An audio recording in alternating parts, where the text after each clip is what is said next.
What is up, guys? This is Silver Warrior here, and today I'm going to be discussing how you can find rare coins.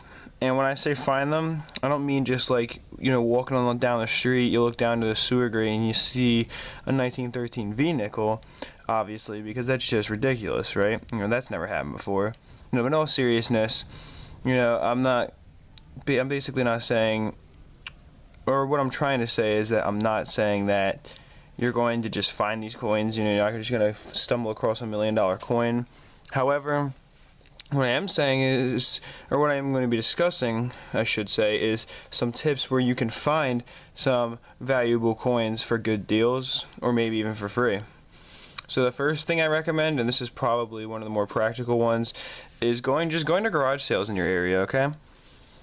Now, what this will do for you is, for one, it'll give you a good understanding of what type of community you live in, more so than you do now, because you can gauge how your community is based on the garage sales that you attend, right? You go to the garage sales and you can say, oh, okay, well, this my community is, this wealthy, or whatever, based on the items that they're selling. You can tell how much wealth there is to be sold based on the fact that generally whatever people are selling is whatever they bought in the past, and that just will tell you what type of stuff people have for sale and how expensive it is.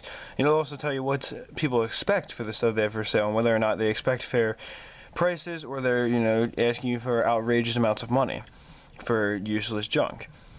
Now, once you do this, this will help you a lot with some of these other tips on the list, as well as this one, because it will tell you, my community is this type of community is, maybe let's say, medium income, and people generally expect low amounts of money for what they have for sale.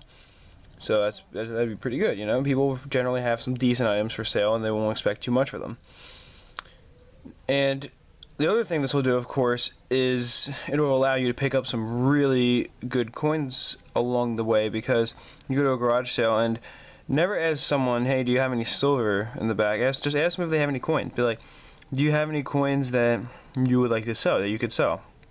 And if they're like, no, I don't really have any, then, be like, all right, well, they'll just, check in. But if they do, by some chance, happen to have some coins that they're willing to part with, then check them out, And if you can figure that you're getting a good deal on them, which I'd recommend making sure that you know the current melt value of silver, as well as knowing basically how much silver is in different coins, like dime, for example, or quarters, or half dollars and dollar coins, so you can kind of quickly calculate if you're getting a good deal or not.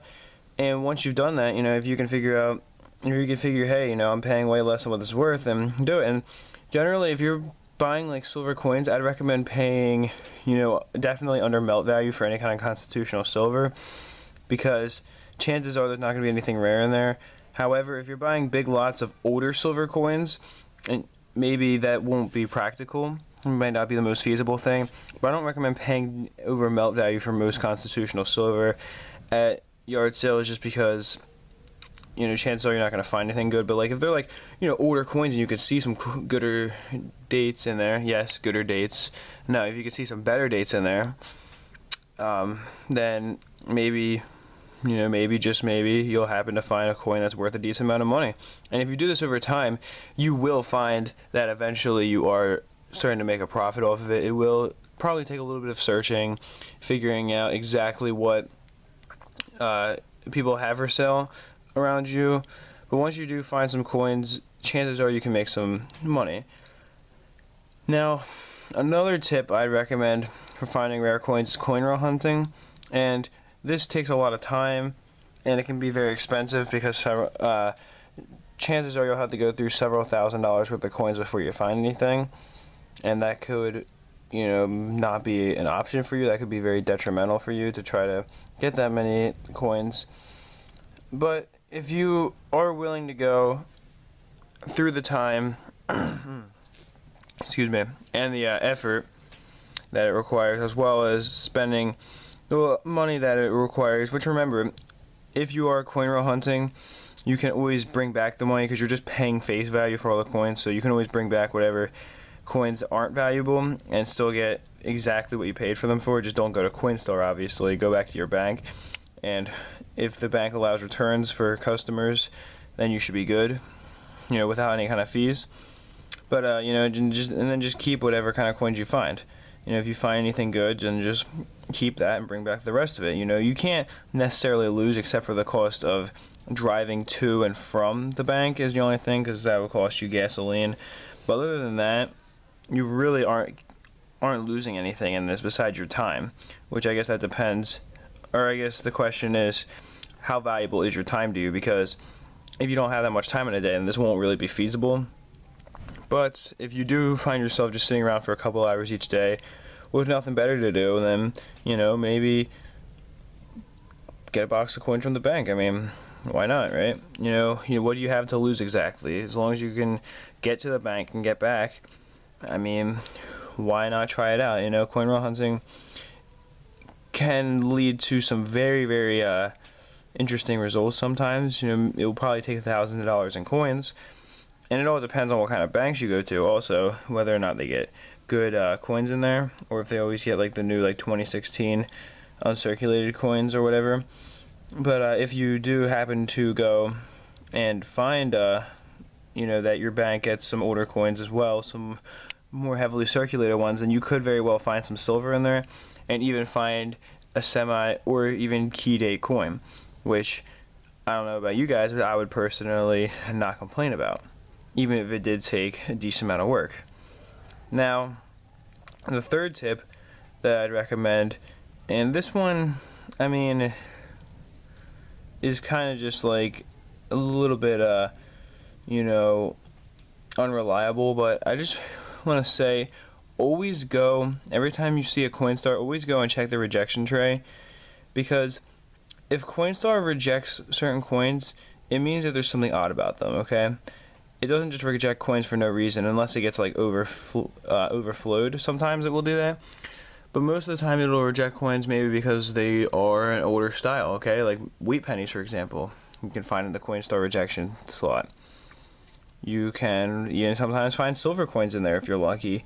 And if you check, let's say like on your path you cross, like each day you cross 3 different Coinstars, and let's say there's a 1 in 5 chance of finding a wheat penny in there. Let's say after a week of this, after 7 days, you'll already had 4 wheat pennies. That'll already be 21 days. You'll already have 4 or 5 wheat pennies right there. And the chances of finding a wheat penny aren't really that rare. Now, if there's let's say a 1 in 50 chance of finding a silver coin in a Coinstar machine, and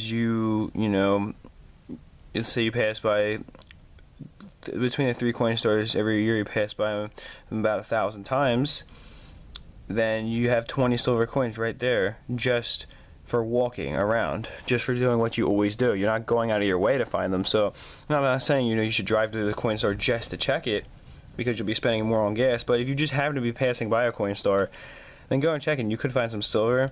You're not going to find anything super rare most likely, but you could find some silver coins, and that would definitely be nice to find a completely free silver coin when they were paying literally nothing for. I would personally not complain about. I don't think most of you guys would either. So the next thing I want to discuss for you all is attending local auctions in your area. And chances are things are going to go for their full value if there's other people that are interested in coins. But if you go to auctions that don't generally advertise the fact that they sell coins, then you are much more likely to find something valuable for cheap, due to the fact that people will bring in their coins expecting them to get whatever they're worth. But if the auction site doesn't, like I said, doesn't advertise the fact that it sells coins all the time, if it's not just like one of those places where every week they're going to sell at least 50 lots of coins, because I've seen auction places like that all the time. I've been to them as well. If there's a place where they kind of just get random stuff and if they happen to get coins, they get coins, and the audience there therefore doesn't really know much about coins, you could very well pick up coins for extremely cheap. And another thing is to buy coin lots, because generally an auctioneer doesn't feel like going up there and being like, alright, we're selling this lot of coins, okay, and it contains this exact amount of coins. Like, they'll probably tell you how many coins there are in there, maybe even how much the silver content is of the entire lot, if it is silver coin lot. But they won't be like, it has a 1932 D quarter in there, and has this, it has that. They'll just say it's this many quarters, this many dimes, or whatever it is, and put it up there. That's how I've gotten many lots of coins very cheap there. Like, for example, I got a book of nickels for about $5 that ended up having all but one of the silver nickels in it. It had like, pretty much all of them except for one. So a near complete date mint set of silver nickels for $5. Plus I got about 30 other nickels with it. So that was, like, one of those times where it was a pretty good buy for me, because nobody knew what was in there. The guy just said it was like 44 nickels or something like that. He didn't say that there was silver nickels in there, but I got a chance to look at the book before it went up, and I realized, hey, there's some silver in here. And the same thing with wheat pennies. I got in several good wheat penny books. I got one for $5 that ended up having $50 worth of coins in it. It had a bunch of semi-key dates in there that sell for 5 to 10 a piece. Semi-key date coins aren't necessarily in of themselves worth a lot of money, but once you have a decent amount of them, the value can very quickly add up. So I do hope that these tips help you, and I hope you enjoyed the video. That is it for this one. Peace, love, and much respect.